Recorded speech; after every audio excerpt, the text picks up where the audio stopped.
அதல்ல யார் உங்களுக்கு 8 அசெம்பிளி கரெக்டா உங்களுக்கு எப்படி 8 அசெம்பிளி குறையும் யார் சொன்னா 8 பார்லிமெண்ட் 8 பார்லிமெண்டரி எப்படி குறையும் சொன்னா பேசிக் காமன் சென்ஸ் என்னன்னா டீலிமிட்டேஷன் இன்னும் சென்சஸ் எடுக்கல டீலிமிட்டேஷன் வெறும் பாப்புலேஷனை பேஸ் பண்ணி தான் சீட் ஏறும் இறங்கும்னு யாரும் எதுவும் சொல்லிடல. ஒரே ஒரு குறுக்கீடு உங்களுக்கு தான் யார் சொன்னா அப்படின்னு கேக்குறீங்க. நான் ஒரு ஸ்டேட்மெண்ட் படிக்கிறேன்.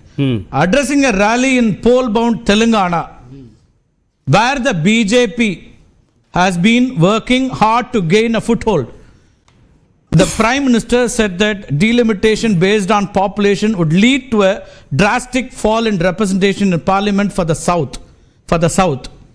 South Indian states including Telangana, Andhra Pradesh, Kerala, Tamil Nadu and Karnataka collectively account for 129 of the 543. இதை சொல்ற அவர் வந்து குறையுன்றத அக்டோபர் 6ஆம் தேதி 2023 தெலுங்கானாவுடைய அவருடைய பரப்புரை பேச்சில் பிரதமர் சொன்னது. உங்களுடைய யார் சொன்னா அப்படின்னு கேட்டா பிரதமர் சொல்றாரு தென்னிந்தியாவுடைய எண்ணிக்கை குறைகிறது.